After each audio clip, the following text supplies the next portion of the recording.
పెట్టుబడులు నాకు గతంలో చూసుకుంటే కూడా చిర్రెత్తిపోయే అంశం ఏంటంటే కేటీఆర్ పోయి ఫోటోలు దిగి గిట్లనే పేపర్లు పెడితే నమస్తే తెలంగాణలో విభత్సంగా ఫోటోలు వేస్తుండే దాని తర్వాత ఎన్నైనా కూడా ఇట్లనే వేస్తుండే మొన్న రేవంత్ రెడ్డి గారు పోయినప్పుడు గిట్లనే చేసిర్రు మల్లయ్యలు పోయినప్పుడు రేవంత్ రెడ్డి గారు ఇట్లే చేసిర్రు ఆ పత్రాలు చూపిర్రి ఏడ సంతకాలు అప్పుడేం జరిగిందో సీను ఇప్పుడు అదే అప్పుడు ఒక పేపరు వాళ్ళకు వకాలత్తు ఇప్పుడు ఒక పేపర్ వకాలత్తు కానీ కొత్తగా మారిందంటే ఏ ఉండదు ఇప్పుడు నిజంగానే ఈడ చాలా స్క్వాబ్ ప్రతినిధులతో సీఎం రేవంత్ గారు మాట్లాడిర్రు మీరు దేనికి ఒప్పించారు హైదరాబాద్ లో ఏం పెడతానికి ఒప్పించారు చూపిర్రు ఒకసారి ఏడ జాగిస్తున్నారు 5 రోజుల్లో 10 ఒప్పందాలు జరిగినట్ట 10 ఒప్పందాల పత్రాలు చూపిరు సార్ ఒకసారి ఆ లెక్కలు ఉండవు ఇప్పుడు మీరు అమెరికాలో తిరగడానికి ఎందుకు ఈ ప్రశ్న అని అంటే అమెరికాలో మీరు తిరగడానికి ఈడేమి ₹1 ఖర్చు అవుతుంది ఈడ హైదరాబాద్ తిరిగితేనే తెలంగాణలో తిరిగితేనే మీకు ₹1 ఖర్చు ఒక రోజుకు అటువంటిది మీరు హైదరాబాద్ లో అట్లా మీరు అమెరికాలో పోయి తిరుగుతున్నారు అంటే ఎన్ని కోట్ల రూపాయలు ఖర్చు అవుతా ఉన్నాయి తెలంగాణ ప్రజలు కడుతున్నటువంటి పన్నులు ఎన్ని వృధా అవుతా ఉన్నాయి వాటిని అడిగే హక్కు మాకు ఉన్నది కాబట్టి మేము అడుగుతా ఉన్నాం 5 రోజుల్లో 10 ఒప్పందాలు జరిగినాయి అంటే ఒక్క రోజుకు 2 ఒప్పందాలు చేసుకొచ్చారు యావరేజ్ లేకపోతే ఒకటే రోజు 10 ఒప్పందాలు చేసి 4 రోజులు ఉత్తగున్నారా కూడా తెలియదు సో మొత్తానికి ముఖ్యమంత్రి వర్లు అట్లా అనకూడదు ముఖ్యమంత్రి వర్లు కాబట్టి సో మొత్తానికి 5 రోజుల్లో 10 ఒప్పందాలు జరిగినాయి కనీసం 5 అన్నా చెప్పుండ్రి 5 కాదు 10 చెప్పాల్సిందే ఎందుకు అని అంటే ఇంకా 5 ఎవరికి ఇస్తావు ఇప్పుడు 5కి నువ్వు 5 రోజుల్లో 10 అయినాయి అంటే 5 చెప్పాలి తమ్ముళ్ళకో ఇంకోరికో ఇస్తుండే అవి కూడా చెప్పాలి తమ్ముళ్ళకి ఇచ్చినామని బాధ్యత చెప్పాలి మీరు నిజంగానే నాకు 6 తమ్ముళ్ళు ఉన్నారు నేను ముఖ్యమంత్రిని అయినా మరి వాళ్ళు కూడా ఎదగాలి కదా నా తమ్ముళ్ళు లెక్క అని అనుకుంటే వాళ్ళు ఖచ్చితంగా చెప్పాలి బయట పెట్టాలి రైట్ ఈ అంశాన్ని కొంచెం హాస్యాస్పదం చేసినా కూడా సీరియస్ అంశం ఇది చాలా సీరియస్ అన్నట్టు సరే ఒకసారి చూద్దాం మరి రాష్ట్రానికి పెట్టుబడులు ఉపాధి లక్ష్యంగా CM Revanth Reddy team America పర్యటనలో కొనసాగుతా ఉంది రాష్ట్రంలో పెట్టుబడుల కోసం వివిధ కంపెనీలతో 5 రోజుల్లోనే 10 ఒప్పందాలు 10 పెద్ద ఒప్పందాలు చేసుకున్నారట ఇందులో కాగ్నిజెంట్ ఏంది వాల్స్ కార్రా అదేవిధంగా స్వచ్ఛ బయో ఇగ్గో ఇది స్వచ్ఛ బయో నేను చెప్పింది చూసినా ఇది స్వచ్ఛ బయో అనేది కంపెనీ కొడితే వస్తలేదట ఒకసారి చూడుండ్రి ఇది అవద్దమా నిజమా కూడా మనకు కూడా తెలవాలి స్వచ్ఛ బయో వస్తలేదు ఇది జగదీశ్వర్ రెడ్డి వాళ్ళ తమ్ముడట సో ఏమో పక్కన పెడదాం కొద్దిసేపు ముచ్చట ఈ వార్త చదువు ఇంకేంది ట్రైజన్ టెక్నాలజీస్ లాంటి కంపెనీలు కూడా అదే విధంగా రాష్ట్ర ప్రభుత్వం చేపడుతున్నటువంటి వివిధ ప్రాజెక్టులకు వరల్డ్ బ్యాంకు సహకారాన్ని సాధించడంలో విశేషం కాగ్నిజెంట్ వాల్షికర్రా స్వచ్ఛ బయో ట్రైజన్ టెక్నాలజీస్ లాంటి కంపెనీ ఒక్క నిమిషం నేను లెక్క పెడతా ఇందులో కాగ్నిజెంట్ ఒకటి వాల్షికర్రా 1 2 స్వచ్ఛ బయో 3 ఏంది ట్రైజన్ టెక్నాలజీస్ 4 కంపెనీలే కనబడుతున్నాయి లాంటి ఇంకొక 6 ఉన్నాయి ఇక లాంటి అని అంటే ఏంటిది లాంటి అంటే ఎట్లా తెలుస్తా చెప్పు అమెరికా పోయి పర్యటన చేస్తూ 10 కంపెనీలను ఒప్పించడం అంటే ఎంత గొప్పగా నువ్వు చెప్పుకోవాలి అది సక్సెస్ అయిందంటే ఎంత హుందాగా నువ్వు పెద్ద మెయిన్ హెడ్ లైన్స్ అది నీకు మెయిన్ పేపర్ లో వార్త అది తెలంగాణ ప్రజలకు సంతోషం 10 కంపెనీలు వస్తున్నాయి ఉపాధి దొరుకుతుందా ఇంకా గొప్పగా అయిపోతుందా రాష్ట్రం అనేది ఒక పేరు అది ఆ ఖ్యాతి నిలబెట్టేది కదా మరి ఇయ్యచ్చు కదా లాంటి అని ఏదో లాస్ట్ లో రాయేటప్పుడు మొదలగునవి మరికొన్ని ఉన్నాయని ఆన్సర్ రాక పెడతారు చూసినా ఇది అట్లే ఉన్నది రైట్ చూద్దాం దీన్ని కంప్లీట్ చేస్తా అదే విధంగా రాష్ట్ర ప్రభుత్వం చేపడుతున్న వివిధ ప్రాజెక్టులకు వరల్డ్ బ్యాంక్ సహకారాన్ని అందించడం విశేషం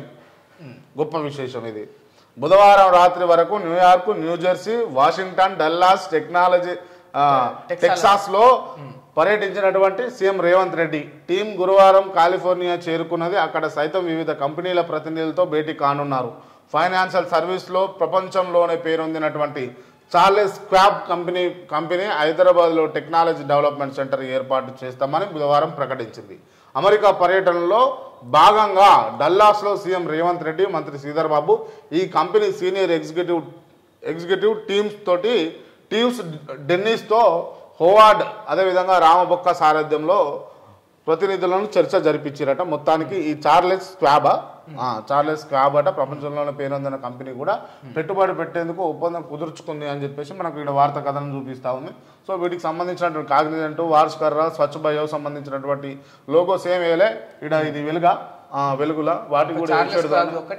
చాలా స్క్రాప్ చేసారు. సో వెలుగు పత్రిక కాబట్టి వెలుగు పత్రిక పూర్తి స్థాయిలో ఆధారాలు ఉంటాయి, దానికి సంబంధించినటువంటి ఇన్ఫర్మేషన్ ఉంటుంది. మీరు టీఆర్పీ అన్న పెరుగుతుంటే మీరు అన్ని కంపెనీల యొక్క పేర్లు లోగోలు వేస్తే బాగుంటుంది. పెద్ద వార్త రాసి గంత గొప్ప 10 కంపెనీల గురించి వెళ్ళి పూర్తిగా రాస్తే అయిపోతుందో క్లారిటీ వస్తుంది కదా. కానీ అంటే ఇప్పుడు ఏముంటుంది, ఇప్పుడు ఒక పని మీద ఒకళ్ళు 10 లక్షలు అప్పడుగుదామని చెప్పేసి ఊరికి పోతాం, అప్పడగానికి పోయిండు అని చెప్తున్నాం అంతే. ఇచ్చిండా ఇయ్యలేడా పెట్టిండా పెట్టలేడా అన్నది తర్వాత వంశం. మరి అంత అక్యురేట్ గా ఇక నువ్వు అప్పడిగనికి పోయి అప్పడిగినట్టే ఉంటే బాగుండు. అప్పడిగిన తర్వాత 4 ఇండ్లు తిరిగి 4 ఇండ్ల కాడ తిని నిమ్మలంగా ఉండి ఎంజాయ్ చేసి వచ్చినాం అనుకో, ఇక నువ్వు అయితే పేరుకైతే అప్పడగానికి పోయినావా లేదా? పోయినావు. ఇంకా మీ చుట్టాల ఇంటికి పోయినావా, లేకపోతే తెలిసిన వాళ్ళ ఇంటికి పోయినావా, ఫ్రెండ్స్ దగ్గర పోయినావా, ఇంకేంటి పోయినావా, ఇంకేం చేసినావు, ఎవరికి అవసరం అది? నువ్వు పోయింది ఏడికి? రైట్ అంతే. ఇచ్చిండా ఇస్తుండ అంతే, ఇచ్చిండా అయ్యలేదు కూడా క్లారిటీ లేదు. సో అది అంశము. సో మొత్తానికి ఇది వెలుగులో వచ్చినటువంటి అంశాలు. సో ఇదేంది, ఇది బాగా పెద్ద పెద్దనే రాశారు దీంట్లో. రైట్. జూరాల 45 గేట్లు ఓపెన్ అట. జూరాల ప్రాజెక్టుకు వరద కొనసాగుతుంది. కర్ణాటకలోని ఆల్మట్టి నారాయణపూర్ డ్యాంలతో పాటు కృష్ణానదికి ఉపనది అయినటువంటి భీమా నది నుంచి కూడా ప్రాజెక్టుకు వరద పోటెత్తుతున్నది. దీంతో ప్రాజెక్టు 45 గేట్లు ఓపెన్ చేసి నీటిని విడుదల చేశారు. నీరైతే ఈ ప్రాజెక్టు కట్టుకున్నది ఎందుకు అంటే యావత్ భారతదేశంలో ఎక్కడైనా కూడా నీళ్లను మనం స్టోరేజ్ చేసుకోనికి, నిల్వ చేసుకోనికి. వీళ్ళు ఏమున్నా అంటే ఎక్కడైనా కూడా రాజకీయం, ప్రతి చోట రాజకీయం. దయచేసి నేను చేతులు ఎత్తి మొక్కుతా ఉన్నా, రాజకీయాలు బంద్ చేయండి. ప్రజల శ్రేయస్సు కోసం, ప్రజల అవసరాల కోసం, ప్రజల యొక్క అభ్యున్నతి కోసం, ప్రజలు పైకి తీసుకురావడం కోసం పాటుపడండి. ఇప్పుడు ఏమున్నదంటే ఇప్పుడు ఇక్కడ కొన్ని చోట్ల కాళేశ్వరం దాకా మొన్నటి దాకా గేట్లన్నీ మూసేసి పెట్టారు. గేట్లు మూసి పెడితే నీళ్ళన్నీ నిండిపోయినాయి. దాన్ని నీళ్ళు వస్తలేవు అని ఎవరికి చెప్పాలి? ప్రజలకు చెప్పాలి. కాళేశ్వరం ఇప్పుడు నీళ్ళు వచ్చినాయనంటే కాళేశ్వరం అంత మంచిగా ఉందా, నీళ్ళు వచ్చినాయని ఫీల్ అవుతారు పబ్లిక్. అట్లా ఫీల్ కాకుండా చేయాలని వీళ్ళు స్టోరేజ్లు పెట్టి ఆపేసారు, మొత్తం గేట్లు వేసి ఆపారు. నీళ్ళన్నీ నిండినాయి. నీళ్ళన్నీ నిండిన తర్వాత ఆ తాకిడికి గేట్లు కూలే అవకాశాలు కూడా ఉంటుంది ఒక్కొక్కసారి. సో ప్రజలకు నీళ్ళు ఇచ్చి పెడితేనేమో ప్రజలకు పోతాయి, ఒక్కొక్కసారి వృధా నీళ్లు వదిలిపెట్టాల్సినటువంటి పరిస్థితి వస్తుంది. ఇట్లా అన్ని చోట్ల, ఒక్క చోట్ల కాదు, ఒక్క రాష్ట్రంలో కాదు, అన్ని రాష్ట్రాల్లో రాజకీయ ప్రయోజనాల కోసం లేకపోతే ఇక ప్రతిపక్షాల పైన బంద్ చేసుకోండి. ఎందుకు అవి అనవసరంగా? ఇప్పుడు మీరు కూడా గమనిస్తే మీరు అంటే ఇటువంటి ఫైరవీలు ఏడబైనా నడుస్తూ ఉన్నాయి. దయచేసి ఈ ఫైరవీలు బంద్ చేయండి. ప్రజలు ఇంపార్టెంట్. ఓట్లు వేసింది ఇవాళ వివిధ పార్టీల నుంచి 119 మంది ఎమ్మెల్యేలు అసెంబ్లీలో ఉన్నారు అని అంటే ప్రతి ఒక్కడు ఆ నియోజకవర్గం తరఫున అక్కడ మీరు పార్టీలకు కాదు, గెలిచిన 8 మంది ఎమ్మెల్యేలు బీజేపీ కాదు, గెలిచిన మిగతా 64 మంది కాంగ్రెస్ ఎమ్మెల్యేలు కాదు, కాంగ్రెస్ జంప్ అయిన వాళ్ళు కూడా కాంగ్రెస్ కాదు, మాజీ బీఆర్ఎస్ కూడా కాదు, ఎమ్మెల్యేలు కూడా ఎంఐఎం ఎమ్మెల్యేలు కూడా మీరు ఎంఐఎం పార్టీ వాళ్ళు కాదు. మీరు ప్రజలు ఎన్నుకున్నటువంటి ప్రతినిధులు. అంతే. మీరు ఎంత ఉండాలి, మీకు ఎంత కసి ఉండాలి, అంతగానో నమ్మకం పెట్టి మీ పైన 4-5 నిలబడితే మీ కోట్లు వేసి మీకు వేలకు ప్రజలకు లేదు ఇంత ఎట్లా ఏమైనా. ఇప్పుడు ఒక కాంగ్రెస్ ఎమ్మెల్యే బీఆర్ఎస్ వాళ్ళ మీద వాడి తిట్టిండే అనుకో అసెంబ్లీలో, మస్తు ఎంజాయ్ చేస్తారు కాంగ్రెస్ వాళ్ళు. ఇద్దరు ఇట్లా గడిగేయాలి, ఇట్లా అనాలరా అంటాడు. అలాంటి సమస్యల గురించి మాట్లాడరు.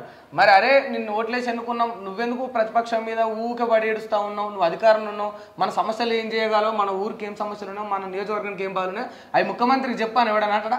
ప్రజలు అన్నారు. ఇటు ప్రతిపక్షంలో ఉన్న వాళ్ళ పార్టీ తరఫున ఉన్న నియోజకవర్గ ప్రజలైనా సరే ఎంతసేపు ప్రభుత్వాన్ని ఎత్తిపడవాలని కోరుకుంటారు. ఎత్తిపడుచుడు పక్కన పెట్టు, నా నియోజకవర్గం కోసం నీ ఎమ్మెల్యే అసెంబ్లీలో ఏమని ప్రశ్నిస్తుండో ఒకసారి ఆలోచించు. అవి అవసరం లేదు. మా ఎమ్మెల్యే తిట్టిండా లేదా? మా ఎమ్మెల్యే కాంగ్రెస్ ఎమ్మెల్యే, మా నిలబడ్డా లేదా, తిట్టిండా లేదా, గంతే. ఇక మరి ఎంతసేపు మీ సమస్యల గురించి ప్రశ్నించండాలి అని ఒక ప్రజల ఆలోచన చేయాలి. ఫస్ట్ ఆ నియోజకవర్గ ప్రయోజనాల గురించి వెళ్ళి అవసరం లేదు. ప్రజలకు అవసరం లేదు. ప్రజలకు కావాల్సింది ఏంటంటే ఎంజాయ్మెంట్, నిజంగా ఎంటర్టైన్మెంట్ అయిపోయింది. అసెంబ్లీ కూడా ఇవాళ పవిత్రమైన అసెంబ్లీ కూడా ఒక కామెడీ షో లాగా, అది వస్తాయి కదా జబర్దస్త్, డీ జోడి, అట్లా కామెడీ షో లాగా అసెంబ్లీ అయిపోయింది. దానికంటే దీన్ని చూసి ఎక్కువ నవ్వుకుంటా ఉన్నారు. దయచేసి ప్రజలు ప్రోత్సహించొద్దు. ప్రజలు ఎప్పుడైతే ఇటువంటి వాటిని ప్రోత్సహించారో, అటువంటి లీడర్ను ప్రోత్సహించారో, నిజంగా టాపిక్ ఎవరైనా మాట్లాడితే ప్రజలు వెంబడి దాన్ని తిరస్కరించాలి. అంతే. అది మొదలైనప్పుడు మార్పు మొదలవుతుంది అసెంబ్లీలో. మనం ఎంటర్టైన్ అవుతూ వాళ్ళకు ఇక నవ్వుకుంటా ఉంటే వాళ్ళకి అదే అలవాటు అయిపోతుంది.